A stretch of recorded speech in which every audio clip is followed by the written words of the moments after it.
Welcome to Cheating Story Tales. We've got a thrilling story for you today, and we hope you love it, so sit tight and let's get into the story. Harrison Shaw felt a heaviness in his hands as he took a sip of his late-night bourbon. It was a small reward for closing the $200 million Riverside development deal as he prepared to step into his daughter's room. The amber liquid caught the dim hallway light. His 17-year-old daughter Lily had good news, but her voice had slowed, turning conspiratorial. "Dad's such a fool," Lily's words sliced through the mahogany door. "He actually thinks Mom cares about him being away on trips." "Seriously, Ryan practically lives here when Dad's on business trips," she added with a sarcastic laugh. Harrison's fingers tightened around the glass, the ice cubes clinking slowly, a discordant sound in the sudden silence of his world. "I mean, they're not even subtle anymore." Lily's laughter twisted something in Harrison's chest. "Mom says once Dad's inheritance clears, we're all moving to Chicago. New life, new start." The bourbon turned bitter on his tongue. Rebecca, his wife of 12 years, the woman he had relied on to help raise Lily after Sarah's death. The same woman who, over the past year, had urged him to take more business trips, insisting he focus on expanding Shaw Development's reach. "Ryan says the timing needs to be perfect," Lily's voice continued to reveal. "Once Dad gains full control over Shaw Development, the board won't have a choice but to approve the marina project, no matter how fake the environmental impact study was." Harrison's hand nearly lost its grip on the glass. "Who's Ryan?" "Ryan Blackwood, the EPA inspection director who fast-tracked approval for the marina project. The same man who conveniently accommodated every modification, every deadline adjustment." Harrison stepped back from the door, his mind racing through every conversation. How Rebecca always seemed to know the status of his projects, her carefully worded questions about his father's health. He quietly made his way down the hall, every step measured and controlled. He set the unfinished bourbon on his desk and pulled out his phone. "Now's not the time for confrontation," he told himself.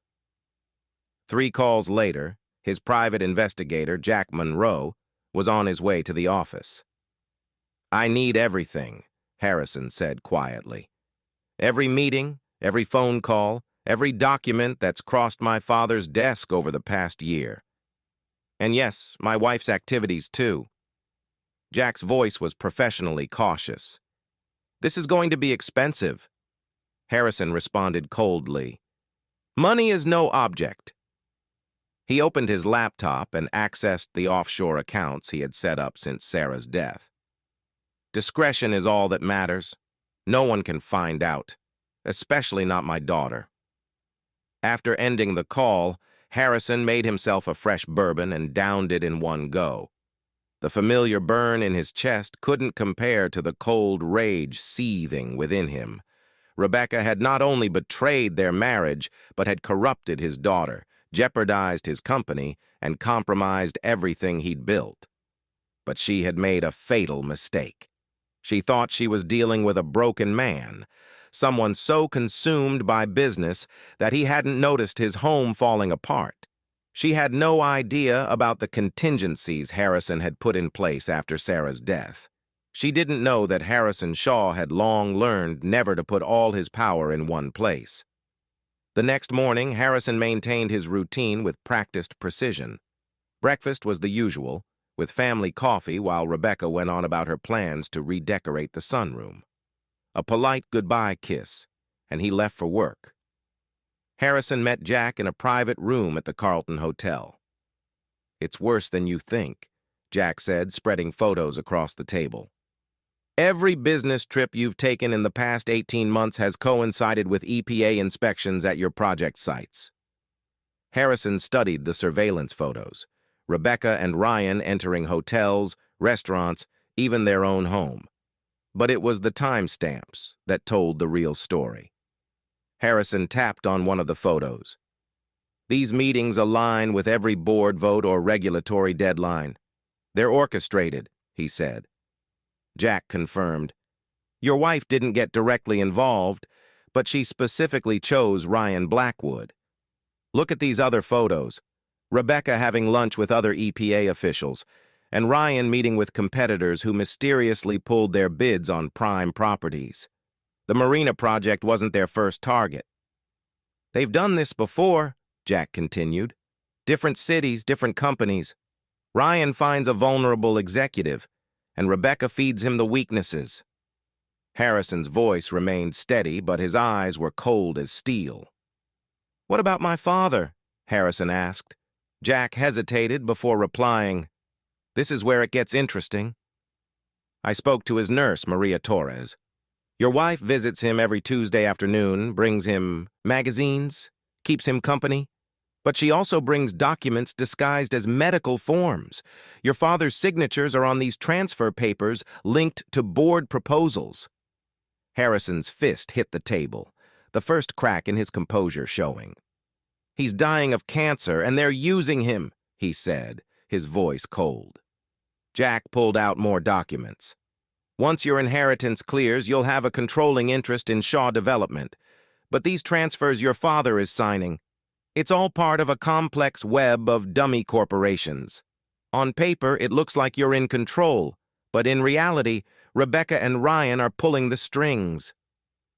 Harrison moved toward the window, gazing at the bustling Chicago business district, oblivious to the betrayal brewing beneath its surface. And my daughter? He asked, without turning around.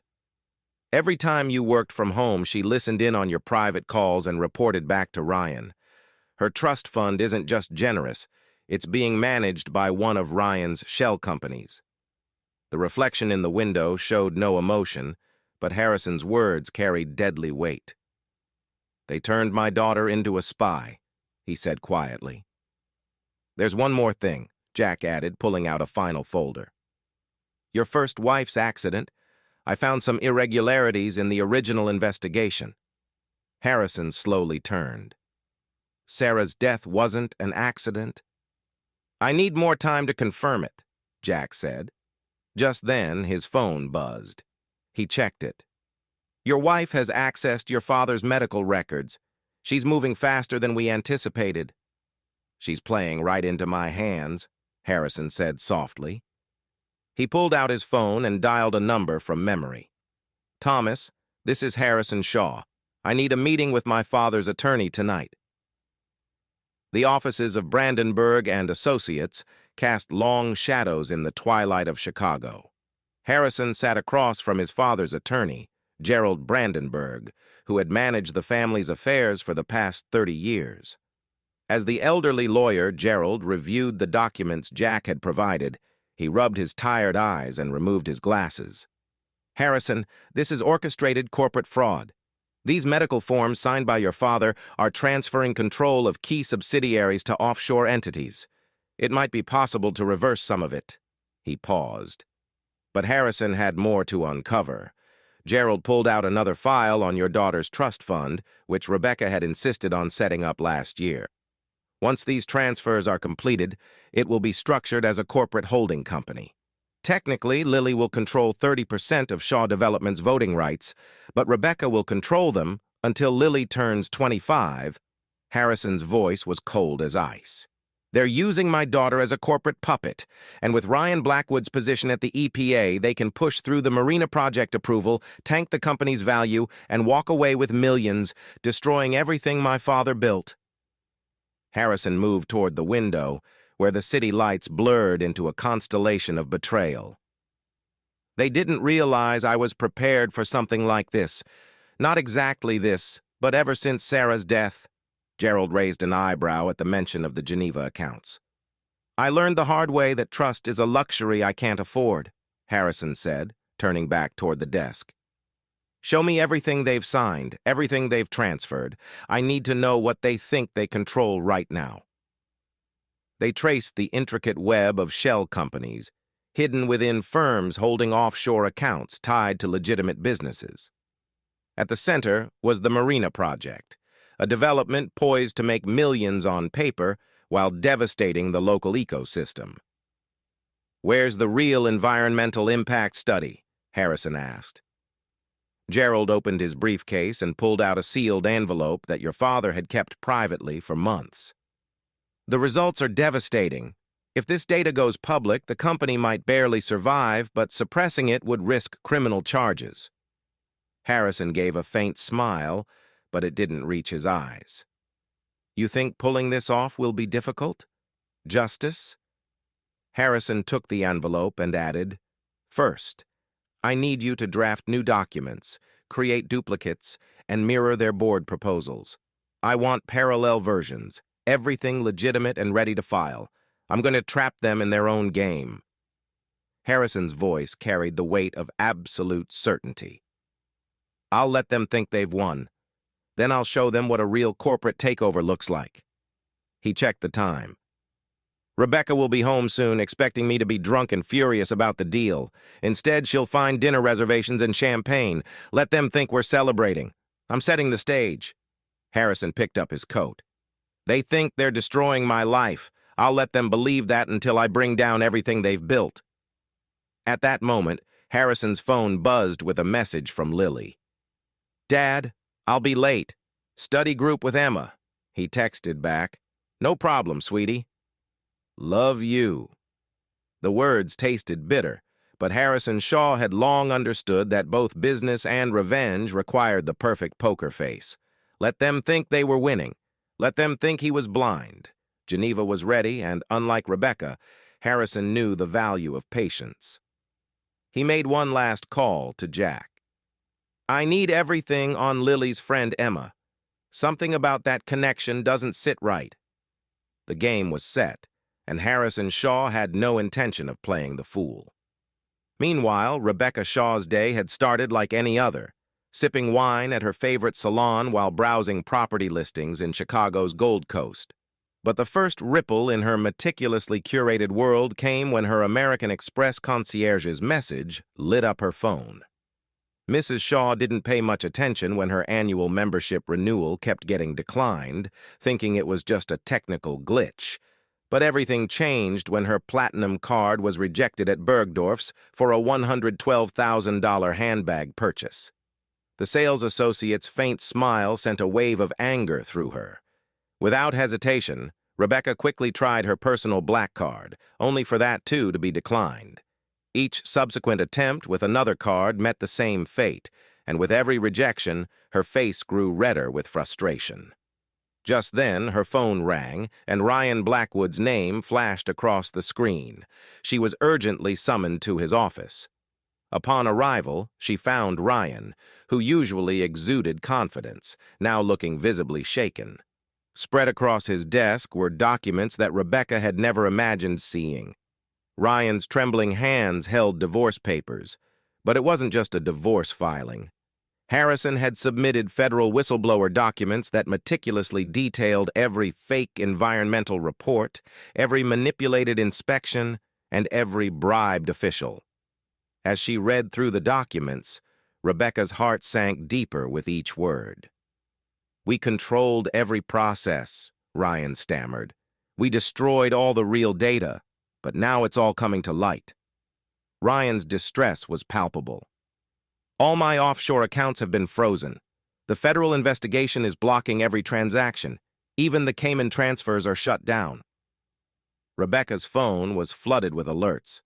Their joint and personal accounts had been drained.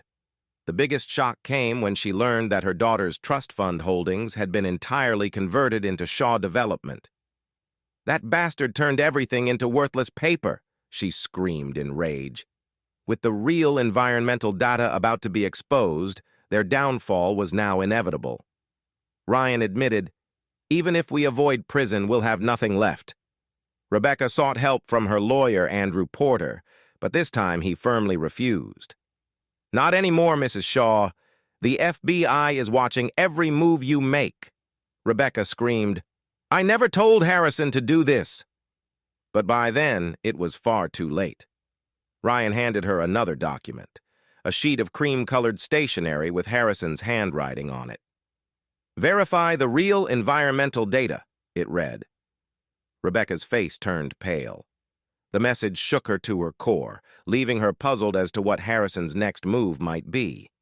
The next 72 hours were a descent into chaos.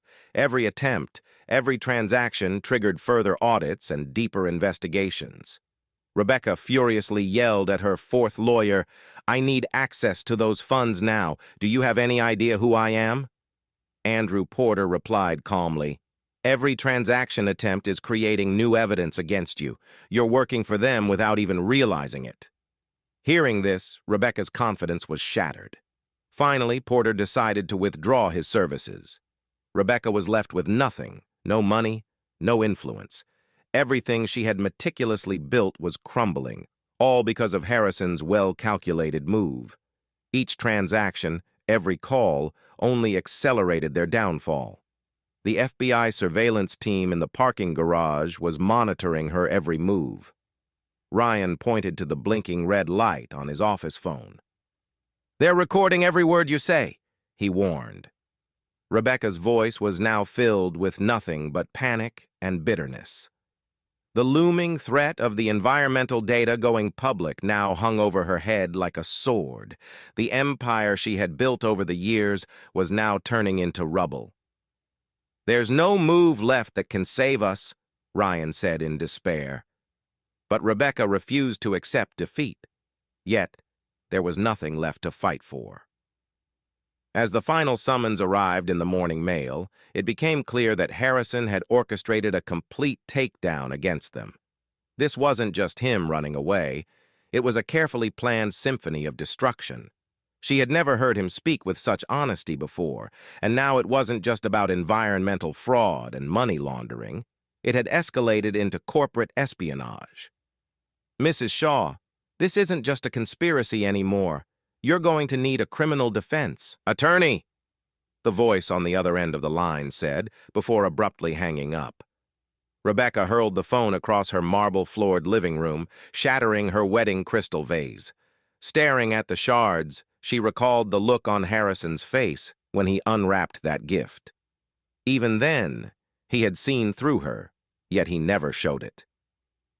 Amidst the crystal fragments, her phone rang again.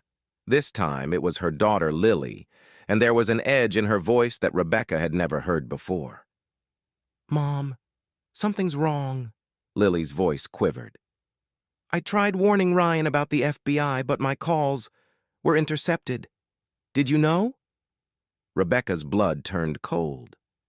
"Your father caught on too late, and now everything's falling apart." Lily's voice was tinged with anger. "Did you know my phone was tapped? Every call I made trying to warn Ryan became evidence." "Lily, listen to me carefully," Rebecca tried to explain. "We were doing this to protect you. Your father's projects would have saved us." But Lily wasn't having it. "No, you listen. The FBI showed me everything, every time you and Ryan used me. Dad's surveillance, my trust fund, it wasn't for college. It was to pay for intelligence." "We were trying to protect you," Rebecca insisted, but Lily's voice now only held distrust. "They're asking questions about Dad's first wife, Sarah," Lily said bitterly. "You said it was an accident, but it wasn't, was it?" Rebecca was suddenly flooded with memories. She had tried to bury Sarah's death, but deep down she knew the organization had orchestrated it, just as they had arranged her seemingly coincidental meeting with Harrison. Her phone rang again, this time from an unknown number. "Mrs. Shaw," came a cold, professional voice. "This is Special Agent Catherine Martinez. We need to discuss your Tuesday visits to Walter Shaw's nursing home." Rebecca, exhausted, replied, "I don't want you people bothering me." "You have two options," Martinez continued. "Either you come in voluntarily, or we send a car for you." Rebecca's meticulously crafted world was unraveling. Special Agent Martinez observed her every move through the one-way glass. Her daughter, Emma, now fully in her rebellious teenage phase, had become her greatest liability. "Emma is starting to piece it all together," Martinez noted. "You're caught between Harrison's evidence and Ryan's recordings. This scandal is much bigger than just Rebecca and Ryan." Lily's questions became sharper. "They showed me dates for every project Dad ever worked on," she cried. "I never imagined I'd be part of this mess." Catherine realized that this case was robbing her daughter of her last chance at a normal teenage life, but now it was her duty to uncover the truth. Meanwhile, in another interrogation room, Lily Shaw sat surrounded by transcripts of her own conversations. "I didn't know about what happened to Sarah," she sobbed, mascara streaking down her cheeks. "I truly believed my mom loved me." Agent Thomas Chin, Harrison's FBI handler, studied the girl who had unknowingly helped expose a decade-long conspiracy. "Tell me, when did your mother first introduce you to Ryan?" he asked. Lily's hands trembled as she wiped her eyes, trying to recall the details. "This was before Dad's trip to Seattle," Lily said, her voice trembling. "Mom said Ryan was an old friend who needed help solving some environmental issues. She said that Dad was so focused on profits that sometimes good people had to break the rules." Lily struggled to hold back fresh tears, trying to sound noble, as if they were saving something rather than destroying it. Agent Emma Chen kept her voice soft as she asked, "And when did the new girl at school enter the picture last year?" Lily's voice cracked. "We just instantly connected." Was any of it real, or was it just another lie? Lily glanced toward the mirror, knowing that Catherine and Emma were listening. "Your father chose to help stop some very dangerous people," Martinez said gently, "just like you are doing now." Lily, her eyes red from crying, stared back at Martinez through the glass. "But where is he? Is he safe?" Chin reassured her. "He's somewhere secure. And when the time comes, you'll understand why he had to disappear. Why he had to let you think he abandoned everything." Catherine was reviewing the latest files of Harrison Shaw's offshore account transfers, mapping out a decade's worth of corruption through shell companies with precise detail. But it was the last page that caught her attention, a photograph of Sarah Shaw smiling on her wedding day, blissfully unaware of the storm that was to come.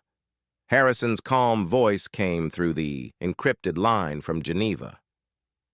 "They'll finally see what a real conspiracy looks like," he said, with the tone of a man who had waited 20 years for this moment. Catherine thought about Emma's sacrifices, Lily's tears, and Sarah's faded smile. Rebecca had believed she married a businessman, but she had actually married an architect of revenge who had spent 2 decades meticulously crafting the perfect trap. And now, that trap was ready to spring, with Catherine Martinez having a front-row seat. Harrison Shaw shut his encrypted laptop and lovingly studied his copy of Sarah's photo. Whispering softly, he said, "Almost done."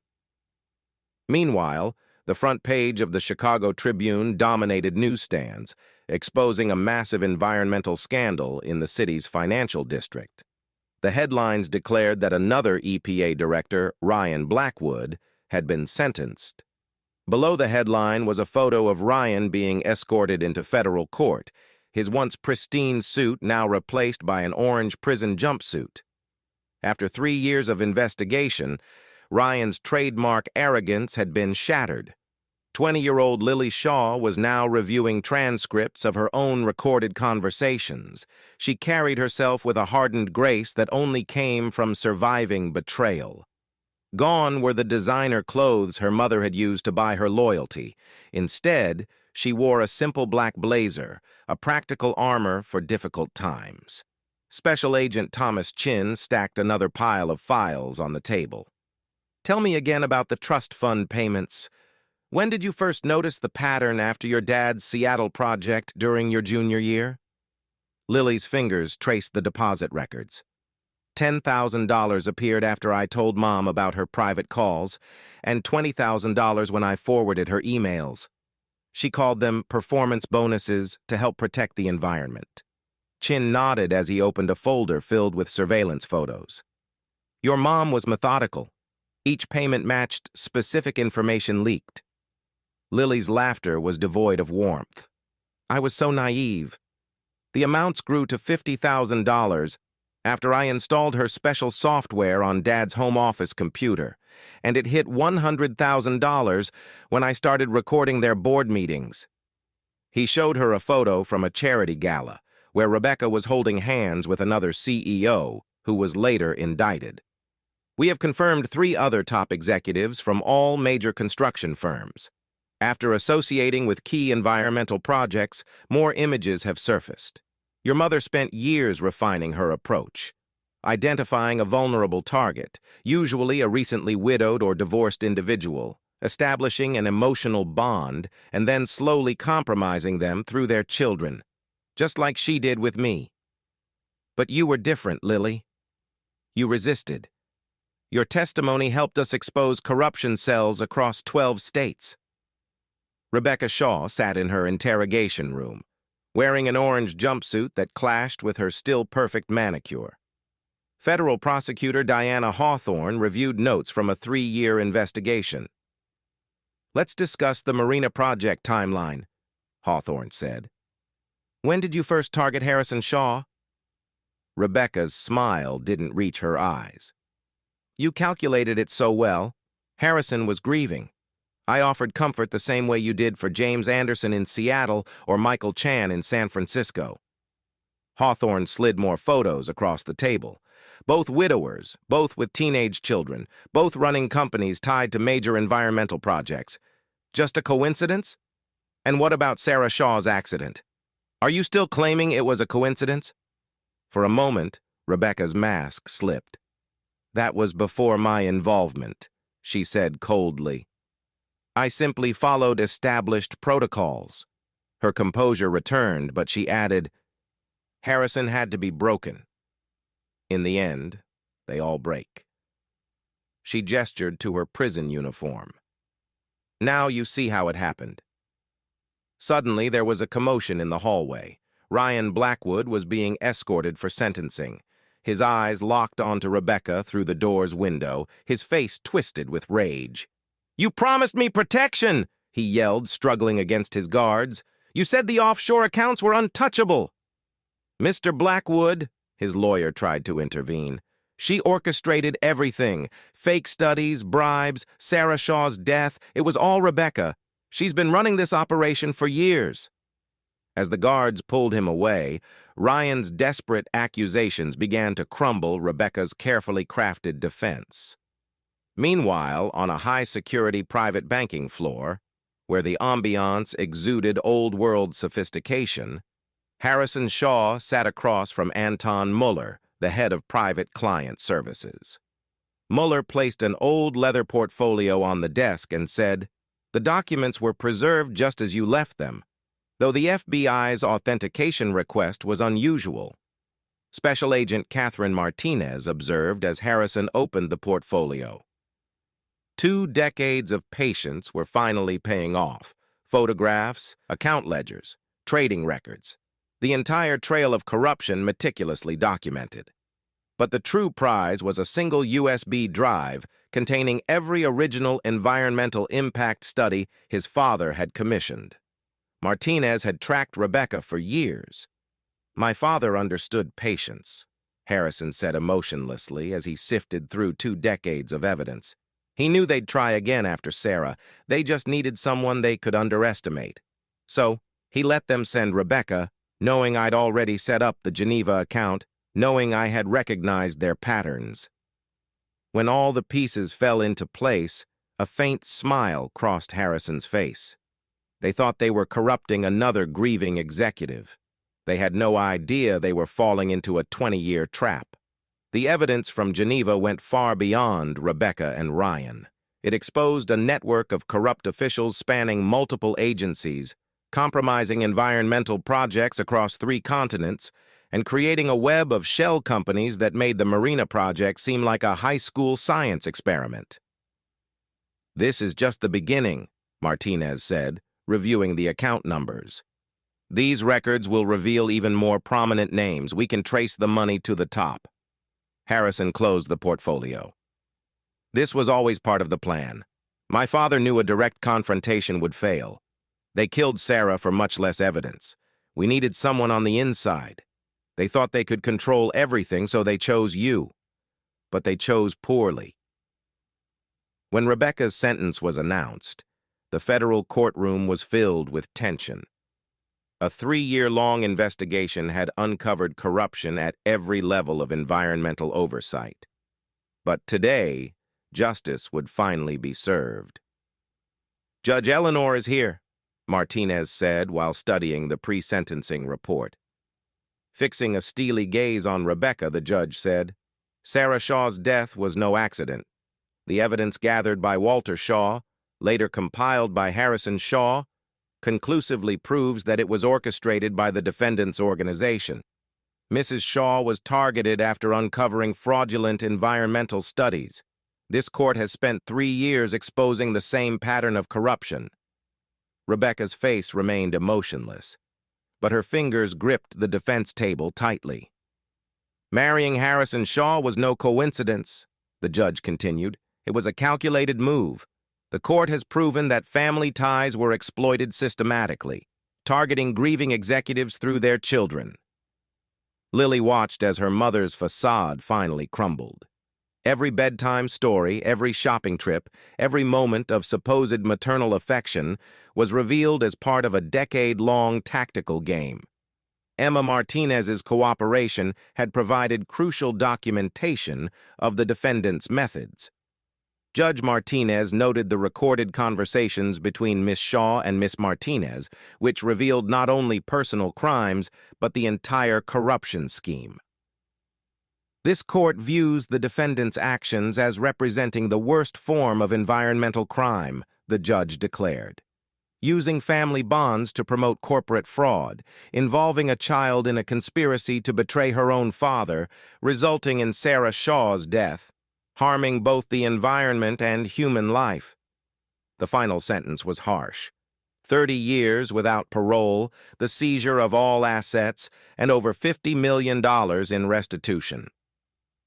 As Rebecca was led away, Harrison quietly entered through a side door. He hadn't attended the trial, refusing to give her the satisfaction of witnessing his testimony. But in this moment, he saw justice transcend generations. Rebecca no longer saw the vulnerable widower she once targeted, but instead, a man of retribution who had spent 2 decades ensuring her downfall. Later, in his restored office at Shaw Developments, Harrison arranged 3 photographs on his wall. Sarah smiling on their wedding day, his father, who had patiently gathered the evidence that made justice possible, and a new picture of Lily and Emma at college graduation. It was proof that truth could forge stronger bonds than deceit.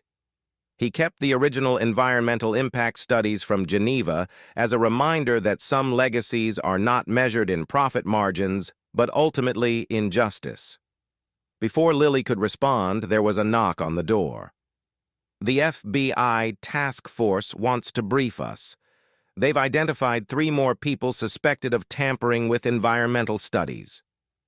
Harrison looked at his daughter and saw the strength that had emerged from years of betrayal. "Are you still working with them?" he asked. "Both Emma and I are," Lily replied. "We have families to protect." She stood next to him, studying the photos. "I understand now why Grandpa kept gathering evidence, even when he couldn't use it.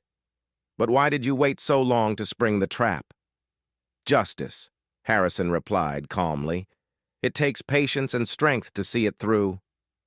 They all gazed out of his office window, where Chicago's skyline stretched into the distance. Somewhere in those towers, other corrupt networks were already trying to fill the void left by Rebecca's organization. But they would find a new landscape now, where the truth proved stronger than greed. Justice no longer required a grieving man's lifelong quest for vengeance.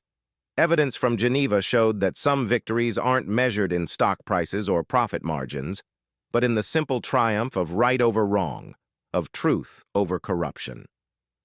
Harrison placed one last piece of evidence into his desk drawer.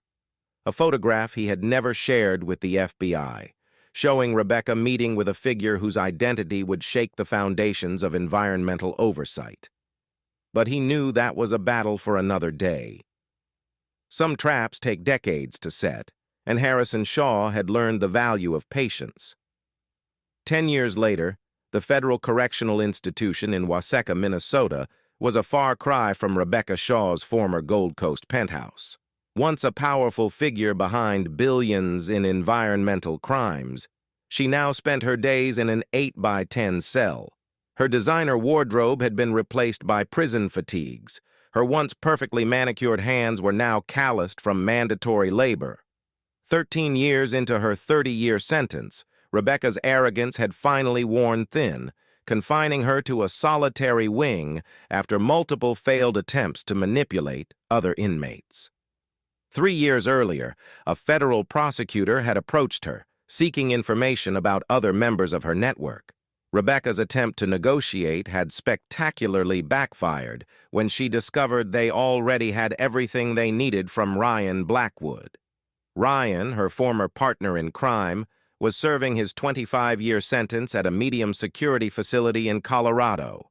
He had turned state's evidence against everyone he had ever worked with, helping to resolve corruption cases in 14 states. Yet it did nothing to reduce his sentence. The last Rebecca heard, Ryan was spending his days in protective custody, terrified that his former associates would eventually reach him. His fears weren't unfounded. 3 other members of their network had met suspicious ends in prisons across the country. Meanwhile, Shaw Developments not only survived, but thrived under Harrison's leadership after exposing the corruption. Ironically, the scandal positioned the company as a leader in environmental compliance. Under his guidance, they adopted a transparent approach to development, setting new industry standards. The latest profile in the Chicago Business Journal painted a picture of redemption and innovation. The article lay on Rebecca's metal desk in her cell, its headline a daily reminder of her failure. Harrison Shaw, CEO of Shaw Developments, receives Presidential Environmental Award for Green Revolution. The photograph showed Harrison at the White House ceremony, looking distinguished in his 50s, still strong, still determined. Standing beside him was Lily, now a federal prosecutor specializing in environmental crimes. The irony wasn't lost on Rebecca. The daughter she had tried to corrupt had become a weapon against everything she once stood for. Emma Martinez, featured in Article 2 after graduating from law school, had joined the Justice Department alongside Lily. The friendship Rebecca once tried to exploit had grown into a powerful legal partnership. Together, they secured convictions in some of the largest environmental fraud cases in history. Meanwhile, Catherine Martinez had retired from the FBI, leaving behind a legacy of integrity. But the task force she had helped establish continued her legacy, expanding into an international operation to monitor environmental crimes across borders. She still occasionally consulted, especially when Shaw Development's expertise was needed to expose complex corporate fraud. The elderly nurse, Maria Torres, was actually an undercover agent who had prepared the documents with Walter Shaw. She was commended for her role in exposing Rebecca's manipulations. She used the Shaw case as a model to train other agents for long-term undercover operations. Walter Shaw did not live to see Rebecca sentenced, but his foresight had forever changed environmental law enforcement. The evidence he gathered, combined with Harrison's strategic patience, exposed corruption at every level of regulatory oversight. The files Harrison stored in Geneva not only dismantled Rebecca's organization, but also sparked an investigation that reached corporate boardrooms, regulatory agencies, and even Congress. Each conviction carried a piece of Walter Shaw's legacy, a testament to his dedication to justice. Sarah Shaw's death was eventually reclassified as a homicide, though the true perpetrator remained elusive to the cold case unit. Occasionally, anonymous tips came in, each meticulously investigated. From his new office in Shaw Development's sustainable headquarters, Harrison never stopped searching for the full truth behind his first wife's murder. He kept an updated wall of photographs. Sarah and Walter remained at the center, now surrounded by new images. Lily earning her law degree, Emma and Catherine at the FBI awards ceremony, and the dedicated team that helped rebuild the company. The original environmental impact studies from Geneva were donated to the environmental crime divisions of law schools to train future prosecutors in detecting corporate fraud. These findings helped set new standards for environmental reviews, turning Shaw Development's darkest hour into a catalyst for industry-wide reform. Lily's personal life took an unexpected turn when she married David Chin, the son of Agent Thomas Chin. This created another bond between the families who had exposed Rebecca's crimes. They had 2 children who would never know their grandmother, except as a cautionary tale of greed and betrayal. The trust fund money Rebecca had tried to use to buy Lily's loyalty was repurposed into a foundation supporting environmental whistleblowers. This foundation helped expose new crimes, protect witnesses, and ensure that other families did not face the same corruption that had nearly destroyed Shaw and Emma. Emma had declined to join the FBI with her mother, Catherine, choosing instead to combat environmental crimes from within the Justice Department. However, she inherited Catherine's instincts. Her current investigation remained confidential, suggesting that some of Rebecca's old associates were trying to rebuild their network. Harrison closely monitored these developments, focusing on the hidden photograph he had kept, showing Rebecca meeting with a figure whose identity could shake the foundations of environmental oversight. In the end, he had fulfilled his purpose, and the investigation born from it continued quietly and methodically with the same patience. Meanwhile, Rebecca remained confined to her prison cell. As a constant reminder of her defeat, the commissary television occasionally broadcast news about Shaw Development's latest environmental initiatives. Each broadcast was proof that she had failed to destroy a company that had emerged stronger, more principled, and more successful than ever before. Years ago, she had tried to manipulate Lily, her own daughter, but in the end, that very attempt had led to her downfall. Lily's final response was simple, a replica of her federal prosecutor badge and a note that read, "Justice finds its way." Meanwhile, Ryan's condition worsened in his isolated prison cell. His attempts to write a book were blocked by the courts, and his remaining assets were seized for restitution. The once formidable EPA director, who had commanded respect through fear, was now left with nothing, not even the comfort of a daily routine. The Marina Project site, which had led to Rebecca's downfall, was transformed into an environmental research center. Scientists there studied the ecosystem that she had once tried to destroy. This work was funded by the fines paid by the guilty conspirators. Harrison's patient quest for justice had ripple effects far beyond Chicago.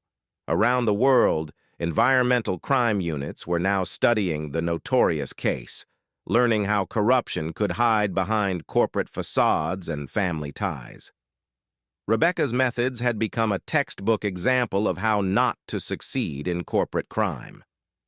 The scales of justice, first set in motion by Walter Shaw, had finally been balanced. His son had turned personal revenge into systemic change, and his granddaughter had prosecuted the very crimes he had first documented. Somewhere in a quiet Geneva bank vault, other evidence waited, showing that some legacies span generations. Rebecca still had a decade left on her sentence, assuming good behavior, though she never managed to maintain it. Ryan, after cooperating for 15 years, received a slight reduction in his sentence, as judges had seen the full scope of his crimes. The unseen masterminds behind their schemes largely escaped justice, but their power had been shattered. From his office in Chicago, Harrison Shaw continued to plan, observe, and rebuild, all while remaining vigilant. The photograph on his desk hinted that there was still work to be done. But he had learned from his father that justice requires patience, and from Sarah that some debts demand a lifetime to repay. What had begun in Geneva was now unfolding slowly but steadily. It was the relentless force of truth that ultimately wrote the final chapter, one that even Rebecca couldn't corrupt. And with that, our story comes to an end. Please share your thoughts in the comments section. Thank you for your time. If you enjoyed this story, please subscribe to this channel and click on the video on your screen. I'll see you there.